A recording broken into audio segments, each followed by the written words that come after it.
Hey students, welcome to Biology in a Nutshell, where I try to make biology easy and interesting for you. Today's video we will be discussing about sarcomere. अब sarcomere term तो आपने सुना होगा skeleton and locomotion chapter में. sarcomere जो है, it is a very important part of your muscular tissue. जब आपका मसल कॉन्ट्रैक्ट करता है किसी भी मूवमेंट के लिए, यहाँ पर sarcomere बहुत इंपॉर्टेंट रोल प्ले करता है. बट ये sarcomere है क्या? What is a sarcomere? sarcomere जो होता है, this is a fundamental unit of contraction. Fundamental unit of contraction. अब इसके बारे में ना आप और थोड़ा डिटेल में पढ़ोगे जब आप फिजियोलॉजी पढ़ोगे. मसल कॉन्ट्रैक्शन की जो थ्योरी पढ़ते हो आप, that is sliding filament theory, वहां पे आपको समझ में आएगा सार्कोमियर में एक्चुअली क्या हो रहा है. एंड सार्कोमियर में और भी थोड़े कंपोनेंट्स होते हैं, थिन फिलामेंट, थिक फिलामेंट, ये सब के बारे में डिटेल हम बाद में पढ़ेंगे. इस वीडियो में हम डिस्कस करेंगे सार्कोमियर को ड्रॉ कैसे करते हैं, हम ड्रॉ करके देखेंगे. एंड ऑल्सो इसकी लोकेशन क्या है, सार्कोमियर प्रेजेंट कहाँ पे है. Okay, so let's start with the video. अब सार्कोमियर की लोकेशन जानने के लिए थोड़ा पीछे चलो थ्योरी में. आपको पता है मसल क्या होता है? मसल जो है, it is a specialised tissue. Specialised tissue ये ना जो मीसोडर्मल ओरिजिन का होता है. कौन से आपके? Skeletal muscle, smooth muscle and cardiac muscle. Right, ये तीन टाइप के मसल्स आपके पूरे बॉडी में है. अब यहाँ पर हमें किससे कंसर्न है? हमें कंसर्न है स्केलेटल मसल से. यहीं पे प्रेजेंट होता है सार्कोमियर. ओके, स्मूथ मसल्स भी होती है, कार्डियक मसल्स भी होती है. हम यहाँ पे बात करें स्केलेटल मसल्स की. आपकी जो स्केलेटल मसल होती है वो वॉलेंट्री होती है, मतलब आपके कंट्रोल में होती है, आप उसको मूव कर सकते हो. स्केलेटल मसल का अगर आप स्ट्रक्चर देखोगे, देखो this is a skeletal muscle. अगर हम इसका स्ट्रक्चर देखते हैं, सपोज आप इमेजिन करो कि ये पूरी आपकी स्केलेटल मसल है, तो इसको बाहर से ना एक कवरिंग होती है. स्केलेटल मसल को बाहर से एक कवरिंग होती है. इस कवरिंग को कहते हैं एपीमाइसियम. अब इस डायग्राम में आपको दिख रहा होगा, ये पूरी आपकी स्केलेटल मसल है, ये पूरा स्केलेटल मसल है. इसको बाहर से कवरिंग है जो कि है एपीमाइसियम. ये आपको नेम्स पता होने चाहिए कि जो ओवरऑल मसल है उसकी कवरिंग एपीमाइसियम होती है. अब इस मसल के अंदर ना बहुत सारे ऐसे मसल बंडल्स मिलेंगे.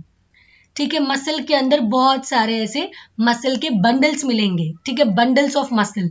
तो ये जो मसल बंडल्स है ना, इनको कहते हैं फैसिकल. फैसिकल या फिर इसको बोलोगे मसल बंडल्स.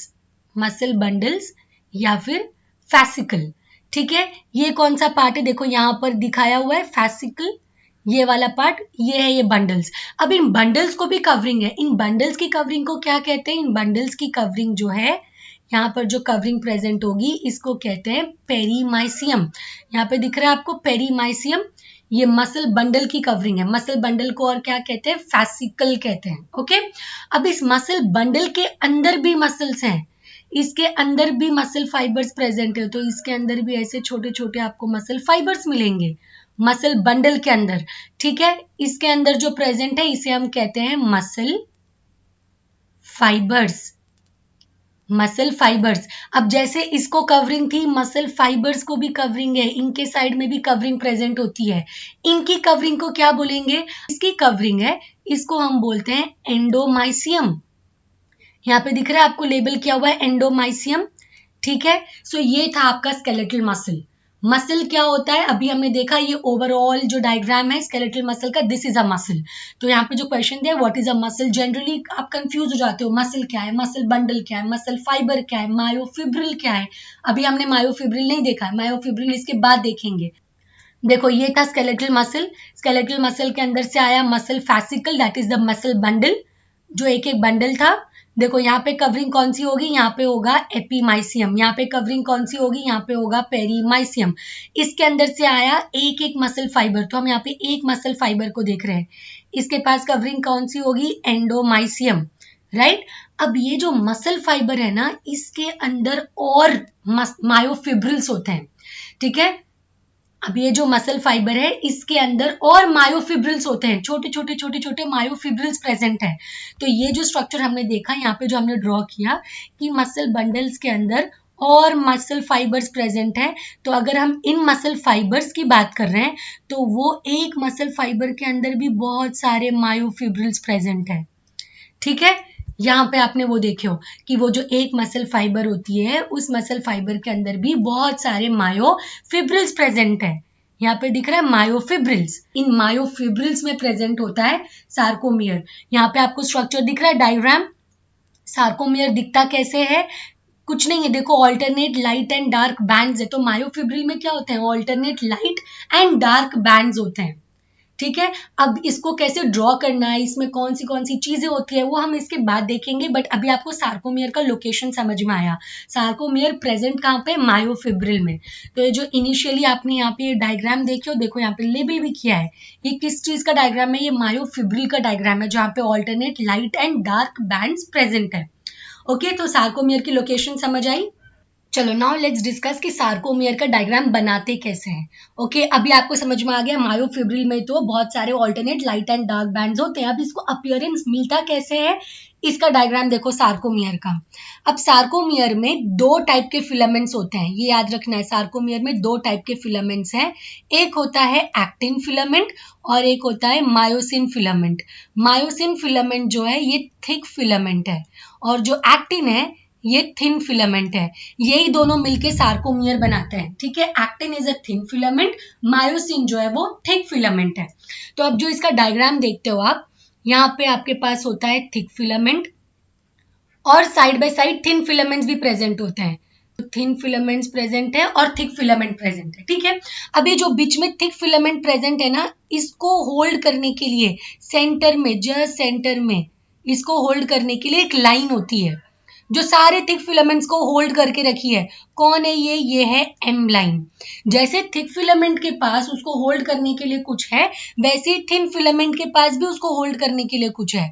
तो जो थिन फिलामेंट्स होते हैं ना, थिन फिलामेंट को होल्ड करने के लिए यहाँ पर भी एक लाइन प्रेजेंट होती है दोनों साइड में, ये है जेड लाइन। ओके, तो दोनों साइड में थिन फिलामेंट्स को होल्ड करने के लिए एक लाइन प्रेजेंट है जो कि है जेड लाइन।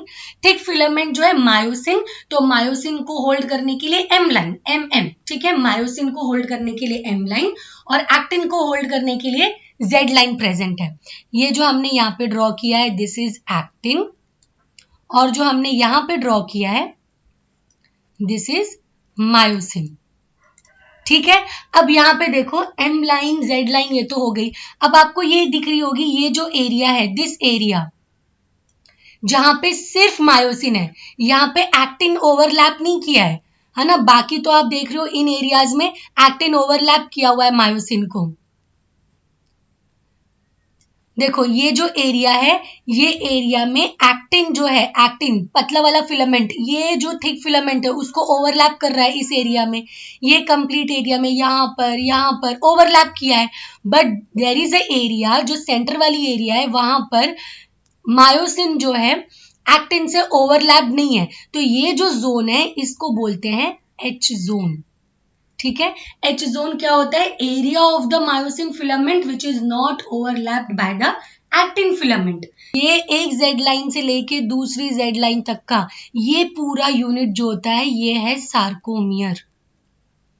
एक जेड लाइन से लेके दूसरे जेड लाइन तक का पूरा यूनिट जो होता है वो होता है सार्कोमियर। अब यहाँ पे आपको दो चीजें देखनी है, आई बैंड क्या होता है और ए बैंड क्या होता है। ठीक है, आई बैंड मतलब आइसोट्रोपिक बैंड और ए बैंड मतलब एन आइसोट्रोपिक बैंड। ठीक है, आई बैंड जो होता है ना, देखो ये एरिया जहां पे सिर्फ एक्टिन प्रेजेंट है। अब यहाँ पर आगे जाके यहाँ पे फिर से मायोसिन प्रेजेंट होगा ना, ये स्ट्रक्चर तो पूरा रिपीटेड रहेगा, है ना। तो ये जो एरिया है जहां पे सिर्फ एक्टिन प्रेजेंट है, इस एरिया को बोलते हैं आई बैंड, आई बैंड। ठीक है, जहां पे सिर्फ एक्टिन प्रेजेंट है उस एरिया को हम बोलते हैं आई बैंड। ओके, और ये जो एरिया है ये कंप्लीट एरिया, देखो ये पूरी एरिया मायोसिन फिलामेंट वाली, इस पूरी एरिया को हम बोलते हैं ए बैंड।